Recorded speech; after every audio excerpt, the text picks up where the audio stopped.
April 28, 1945, Landsberg am Lech, Bavaria. The smell of paper dust and sweat fills a requisitioned schoolhouse. She repeated it 3 times before the American sergeant even looked up from his typewriter. Please, don't write that down. Not a command. Not a plea. Something between desperation and calculation. The kind of sentence that makes you wonder what truth costs when your entire world has just collapsed.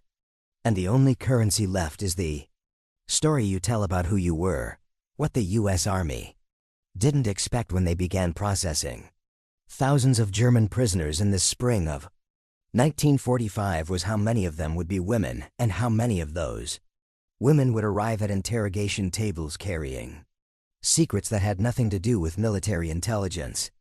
In the chaos of Nazi Germany's final collapse, identity itself became a battlefield. And for some, the most dangerous enemy wasn't the Allied forces across the table. It was the written record. The war in Europe was hemorrhaging its last breaths. By late April 1945, the Reich that had promised 1,000 years had barely managed 12. Soviet forces were fighting street by street through Berlin. American and British units were racing across southern Germany, encountering not the fanatic resistance Hitler had promised, but something far more complex: surrender, relief, terror, and frantic reinvention, all happening simultaneously. In the small Bavarian town of Landsberg am Lech, ironically, the same town where Hitler had written Mein Kampf. While imprisoned 2 decades earlier, the U.S. 7th Army had established a processing center for prisoners of war, displaced persons, and the human wreckage of a regime eating itself from the inside out. The official U.S. Army guidelines for prisoner processing were straightforward: name, rank, serial number, unit designation, capture circumstances. But the reality on the ground was anything but simple. Among the flood of Wehrmacht soldiers, Volkssturm militia, Hitler Youth members, and civilian refugees, American officers began encountering women in uniform. Not nurses, not auxiliary staff. Women who had carried weapons. Women who had operated radar stations. Women who had served in anti-aircraft batteries. Women who wore the insignia of organizations that on paper weren't supposed to exist.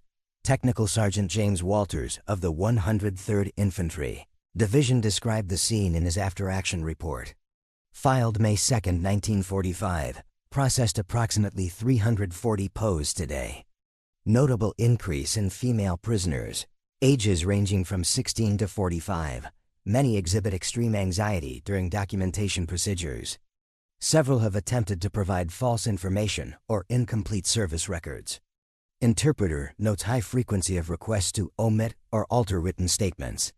The woman, who would later be identified in declassified documents only as Subject KM, female, age 24, processed Landsberg 28A PR 45, arrived at the processing table wearing a Wehrmacht auxiliary uniform with the insignia hastily removed. The threads were still visible where patches had been torn away. Her hands shook, not from cold, though the schoolhouse was unheated, but from something else. The American sergeant across from her was 22 years old, from Des Moines, Iowa, and had been typing prisoner information for 11 hours straight. He was tired. She was terrified. Between them sat a typewriter, a stack of forms, and a German-English interpreter who had fled Berlin in 1938. Name, the sergeant said, not looking up. She gave it. The interpreter translated. The typewriter clacked. Unit designation. A pause. Long enough that the sergeant finally looked up. Nachrichten felon, she said quietly. Communications auxiliary. The interpreter began to translate, but before the sergeant could type, she leaned forward. Please, don't write that down. What Subject KM understood, what thousands of German women processed through Allied detention centers that Spring understood, was that the written record would become evidence. Evidence of participation. Evidence of ideology. Evidence that could be used in denazification proceedings, war crimes investigations, or simply as social proof of collaboration that would follow them for the rest of their lives. In Nazi Germany, women had been recruited, mobilized, and integrated into the war effort on a scale that contradicted the regime's own propaganda about feminine domesticity. And now, as the regime collapsed, those same women faced a reckoning with a paradox. They had been essential to the Nazi war machine, but officially, they had barely existed. The history of women in the Wehrmacht and SS auxiliary services is one of systematic erasure followed by desperate concealment. Beginning in 1940, as manpower shortages grew acute, the German military began recruiting women as Nachrichtenfelfer, signals auxiliaries, Stabshelferin, staff auxiliaries, Flakhelferin, anti-aircraft auxiliaries, and dozens of other specialist roles. By 1945, an estimated 500,000 women were serving in various military and paramilitary capacities. They operated telephone exchanges that coordinated panzer movements. They plotted bomber trajectories for flak batteries. They decoded enemy transmissions. They worked in concentration camp administration, but they did so under a deliberate fiction. They were auxiliaries, not soldiers. They wore uniforms but held no official military rank. They received orders but were not subject to military law in the same way as men. This legal and bureaucratic ambiguity was intentional. It allowed the Nazi regime to exploit female labor while maintaining the ideological facade that German women remained primarily mothers and homemakers. It also meant that when the regime collapsed, these women existed in a documentation gray zone. Many had no formal service records. Many had been told their work was classified. Many had been transferred between units with minimal paperwork, and many had been present at things that Allies were now investigating as war crimes. Subject K's panic at the typewriter wasn't unique. It was being repeated in processing centers across occupied Germany. At Bad Tschz, a 19-year-old former Blitzmädel, a member of the League of German Girls who had served as an auxiliary with an SS communications unit, told her interrogator. She had only answered telephones. The officer conducting the interview noted. Subject became agitated when asked to specify which SS unit.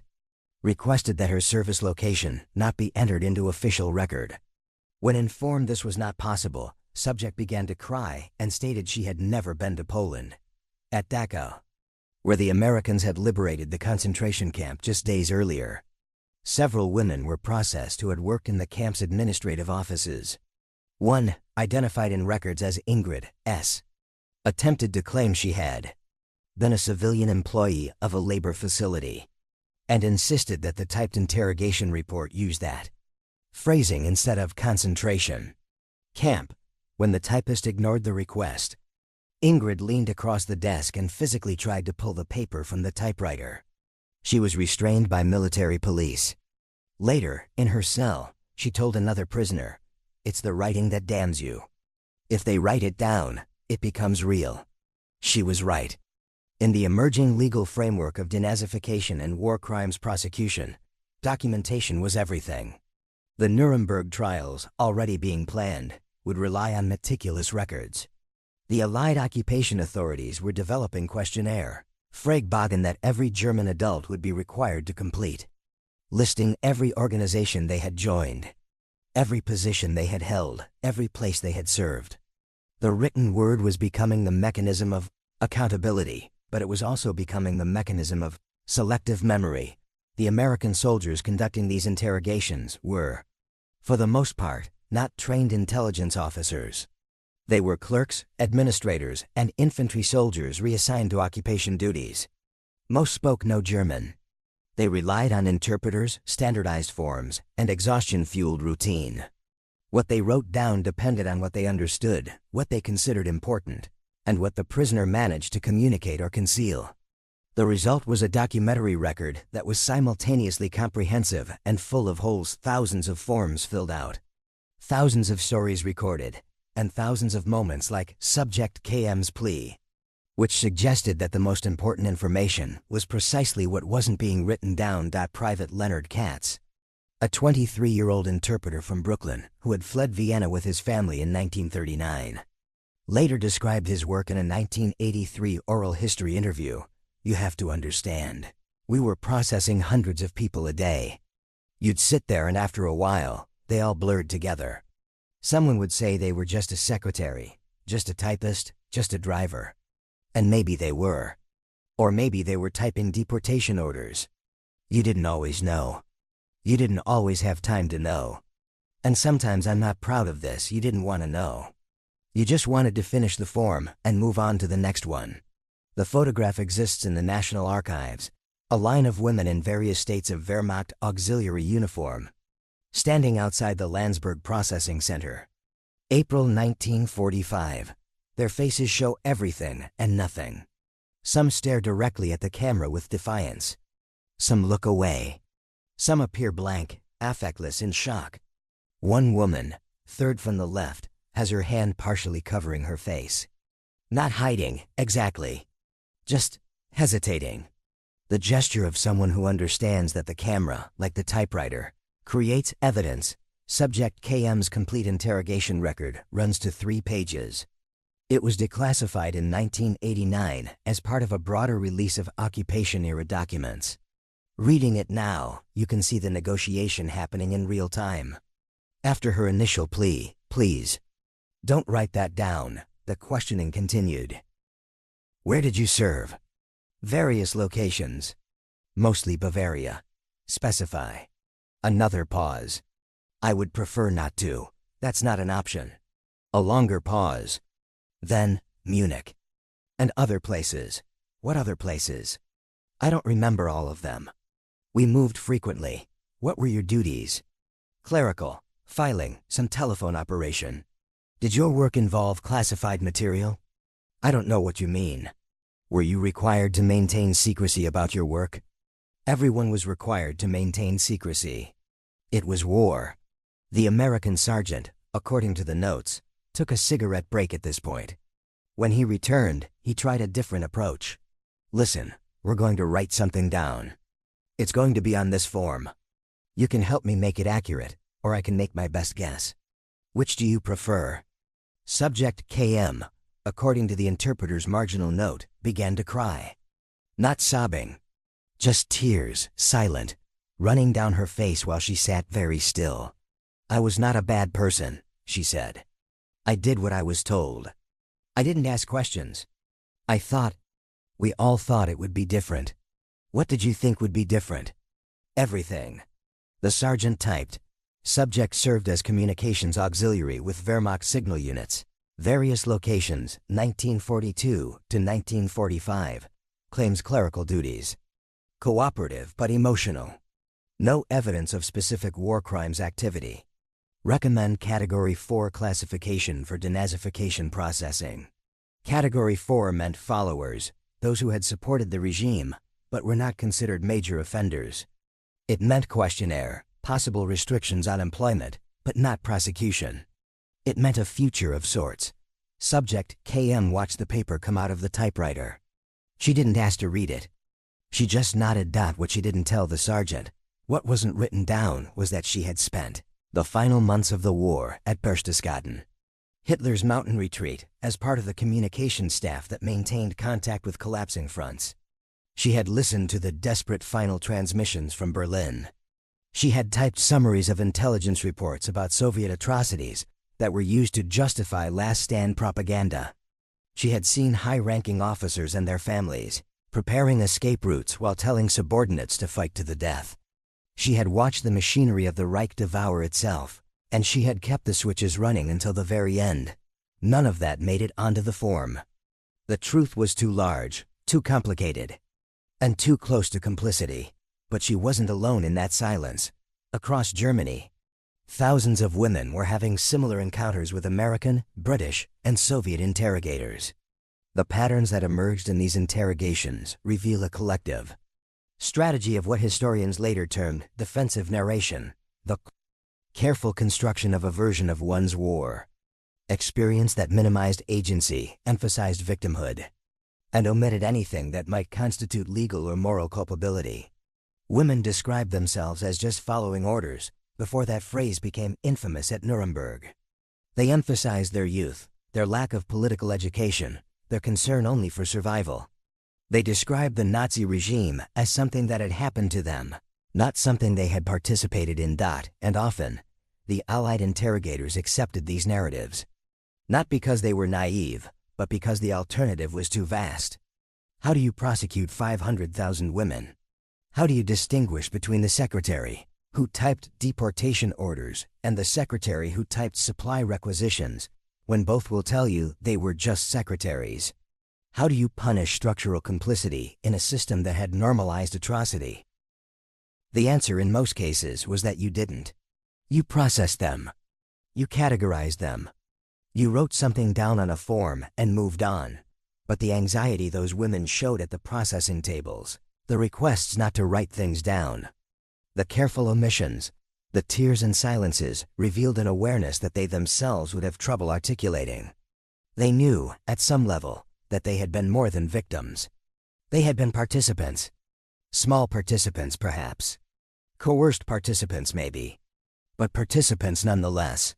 And in the moment of surrender, when identity itself became negotiable, the written record represented a fixing of the self that denied the possibility of reinvention. Please, don't write that down, was a request for erasure. But it was also a request for mercy. The mercy of being allowed to become someone else. The U.S. Army processed approximately 3.4 million German prisoners between May and December 1945. Of these, roughly 400,000 were women. The vast majority were released within months. Very few faced war crimes prosecution. The denazification program that was supposed to hold the German population accountable for Nazism quickly became a bureaucratic exercise in categorization, then was largely abandoned as the Cold War made West Germany a necessary ally. The questionnaire were filled out. The forms were filed. And life moved on. Subject KN disappears from the historical record after her April 28, 1945 interrogation. Her file contains no follow-up. She was likely released within weeks, given her Category 4 designation. She probably returned to Munich, or whatever was left of it. She probably filled out her Fragebogen, checking boxes about party membership and service roles, telling the same carefully edited story she had told the American sergeant. She probably got a job.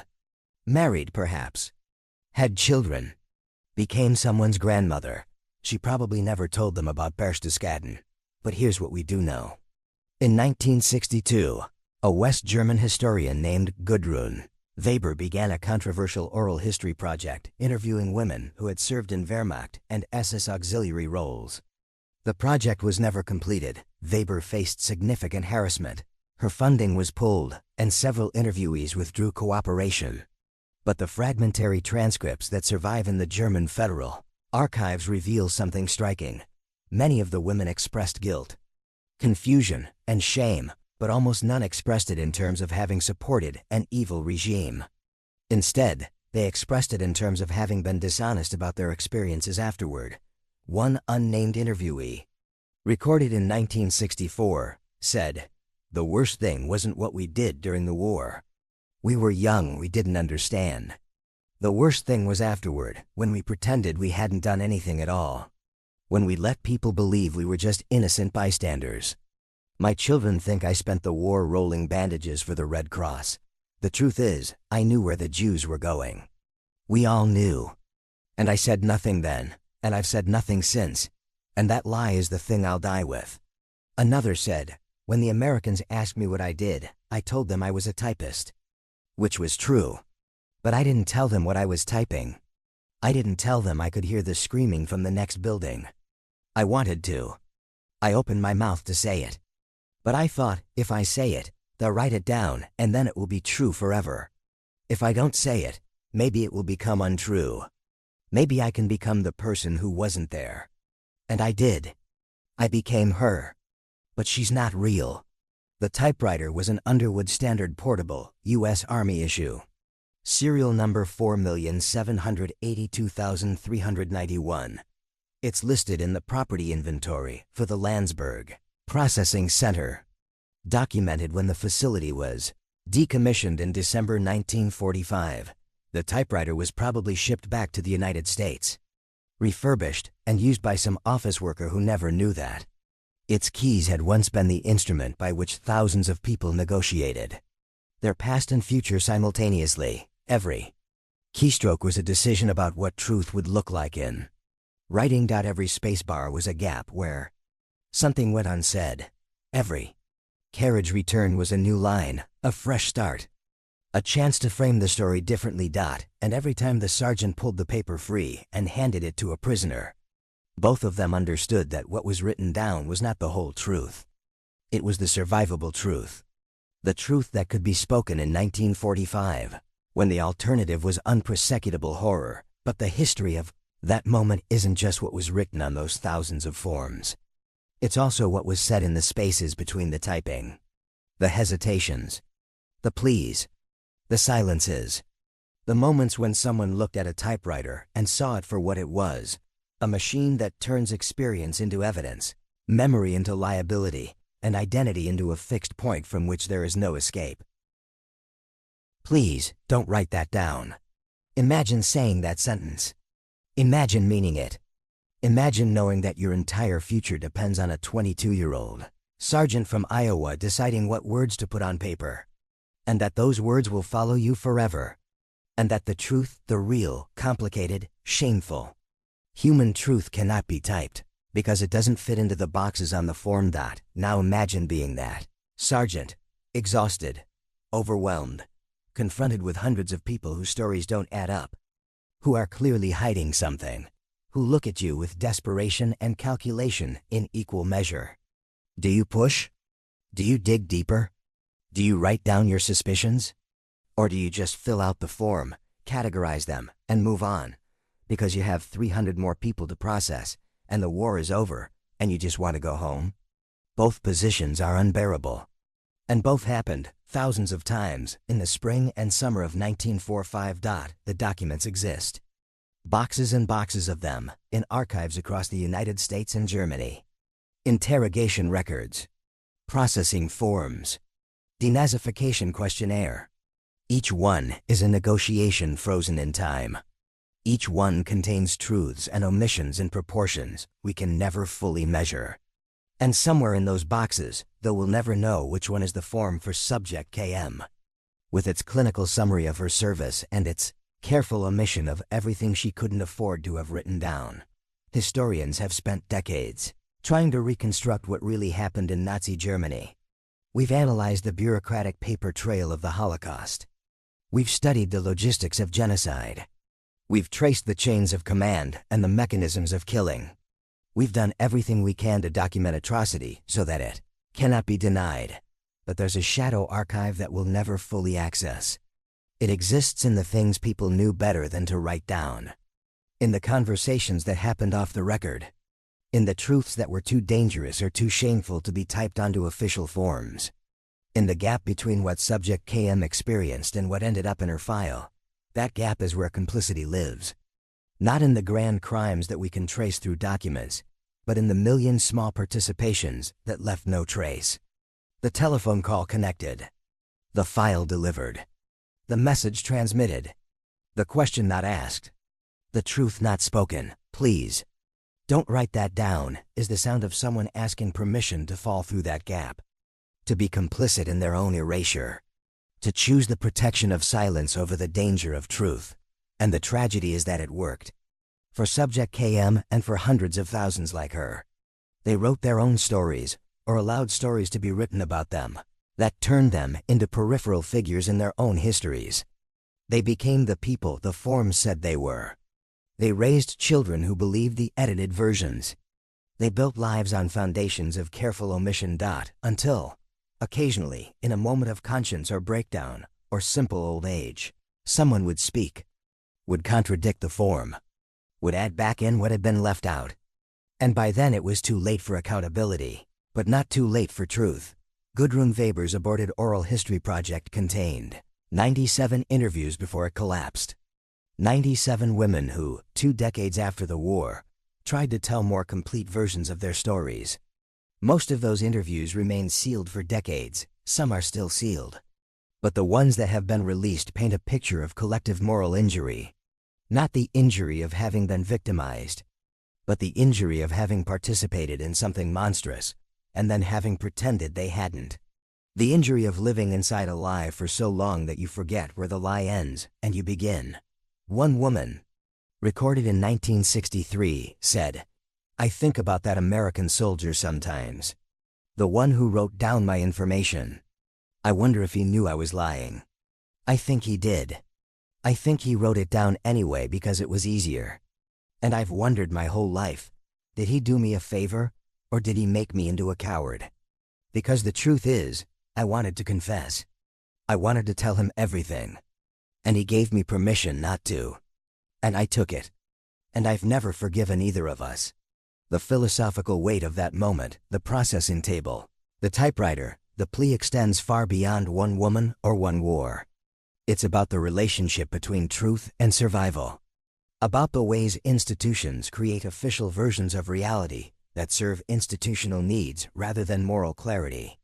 About how ordinary people navigate extraordinary, moral failures by fragmenting their identities into the person I was and the person I'm allowed to say I was. It's about how please, don't write that down, is both a denial of responsibility and an implicit acknowledgement of guilt. You don't need to erase something unless it's damning.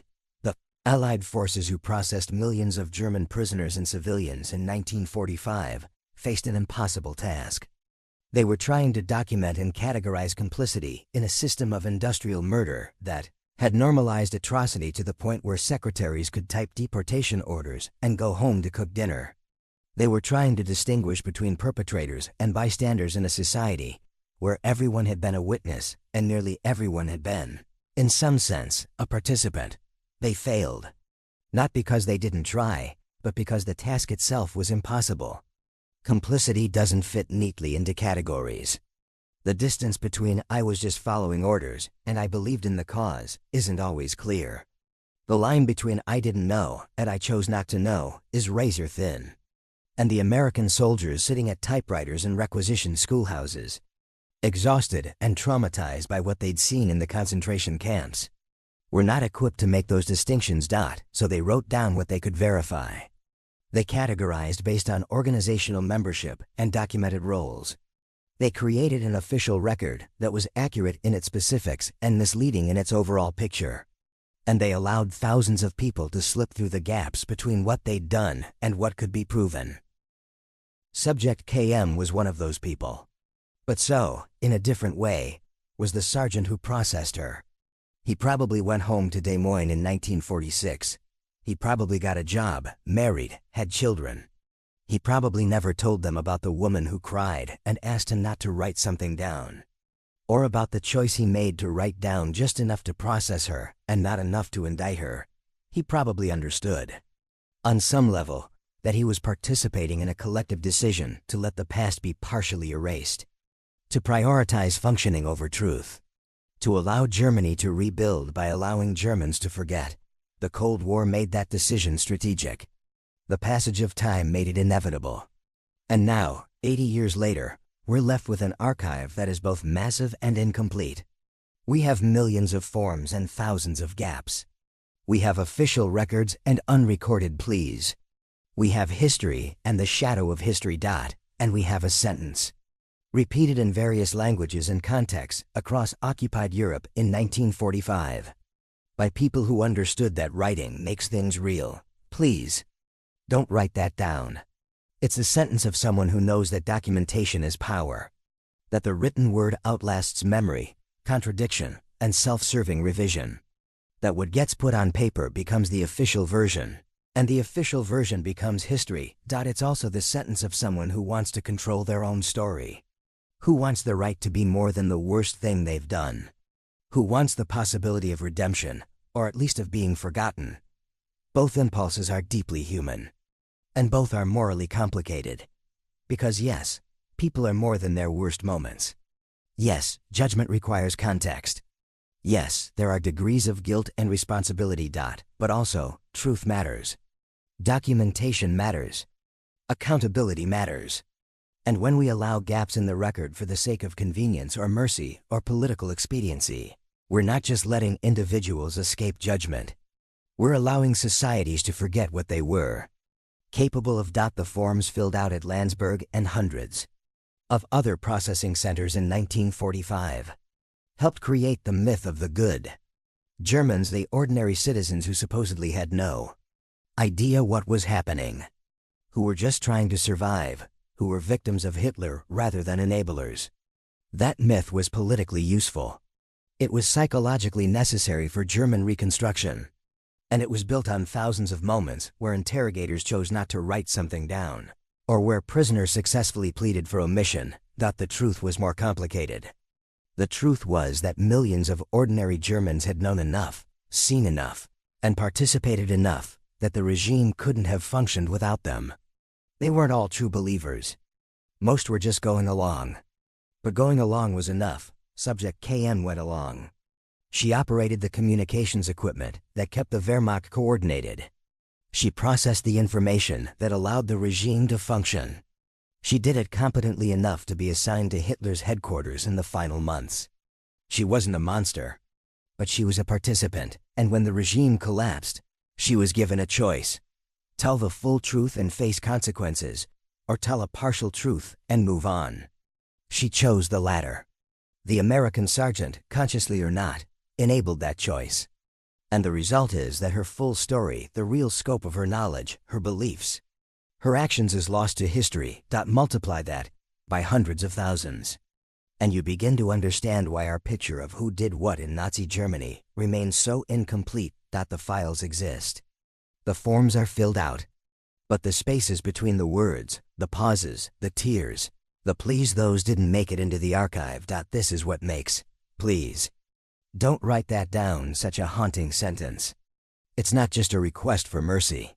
It's an acknowledgement that the speaker knows there's something worth hiding. It's a moment of self-awareness about guilt, disguised as a request for clerical discretion. And the fact that at work, the fact that these women were processed, categorized as minor participants, and released to rebuild their lives, raises a question that has never been adequately answered. Was that mercy or failure? Was it pragmatic necessity or moral evasion? Was it the right thing to do in an impossible situation, or was it a collective decision to prioritize order over justice? There is no clean answer. Both things can be true. It can be true that prosecuting 500,000 women would have been logistically impossible and morally dubious. And it can also be true that their integration back into society, without full accountability, represented a failure to reckon with the nature of complicity. But what's certain is that the moment at the typewriter, the moment when subject KM said, "Please, don't write that down," was a hinge point. A moment when history could have gone in different directions. When truth and lies, guilt and innocence, memory and erasure were all balanced on the decision of what to type onto an official form. The sergeant typed what he typed. The woman became what the form said she was. And somewhere in the gap between the two, the full truth of her war disappeared. 80 years later, we're still living with the consequences of all those small erasures. Still asking what people knew. Still trying to understand how ordinary individuals participated in extraordinary evil. Still grappling with the question of what we do with guilt that's real, but diffuse, consequential but not prosecutable. And still, occasionally, finding documents that hint at what was left out. A marginal note that says, subject became emotional when asked about service location. A form with correction fluid obscuring an earlier entry. A file that's oddly thin given the dates of service listed. The gaps in the archive are data points themselves. They tell us that people were afraid of what might be written down. That they understood the power of documentation. That they fought, in small ways, to control the official version of their stories. Please, don't write that down. It's a sentence that echoes across time. Not because it's unique to 1945 or to Germany or to women processing through Allied detention centers, but because it's universal. It's what people say when the gap between their actions and their self-image becomes visible. When accountability approaches. When the past threatens to become permanently fixed in writing rather than remaining malleable in memory. We've all wanted to say it at some point. To stop the record. To prevent the creation of evidence that might be used against us. To maintain the version of ourselves that we prefer over the version that actually existed. The difference is that most of us haven't done things that rise to the level of historical atrocity. Our omissions and evasions are personal, not genocidal. Our requests not to write things down concern private shamus, not crimes against humanity, but the impulse is the same. And understanding that impulse, the desperation to control one's story, the fear of the written record, the hope that silence might become erasure is essential to understanding how ordinary people participate in extraordinary crimes and then spend the rest of their lives constructing narratives that allow them to live with what they've done. Subject KM lived with it somehow, as did hundreds of thousands like her. They built lives, raised families, became grandmothers who baked cookies and complained about modern youth and never, ever talked about what they did between 1942 and 1945. Until, occasionally, at the end, some of them did. Historians have recorded dozens of deathbed confessions from people who spent 50 or 60 years maintaining a carefully edited version of their past and finally, in their last months or weeks, needed to speak the parts they'd left out. Needed to say, into some recorder or to some patient researcher, the things they'd asked not to be written down in 1945. It's never quite redemption. It's too late for that. But it's something. An acknowledgement that the official story was incomplete. That the gaps mattered. That the truth, even when it's damning, has value. The typewriter clacked. The form was completed. The woman was categorized, filed, and released. And the part she asked not to be written down stayed unwritten. Stayed in that liminal space where things that happened but weren't documented exist in a kind of historical limbo. Real enough to haunt, ambiguous enough to deny. That's where much of the truth about ordinary complicity in Nazi Germany remains. Not in the archives, but in the spaces between the documents. Not in what was written down, but in what people asked not to be. And that's the final lesson of this moment, this sentence. This plea at a typewriter in a requisitioned Bavarian schoolhouse in April 1945. History isn't just what gets documented. It's also what gets erased. And the erasures are often more revealing than the records themselves, because when someone says, "Please, don't write that down," they're telling you that there's something worth writing down. Something true. Something they did, saw, knew, or believed that they now understand was wrong enough to hide. The tragedy isn't that some things didn't get written down. The tragedy is that by the time people wanted to write them down, by the time guilt or conscience or simple old age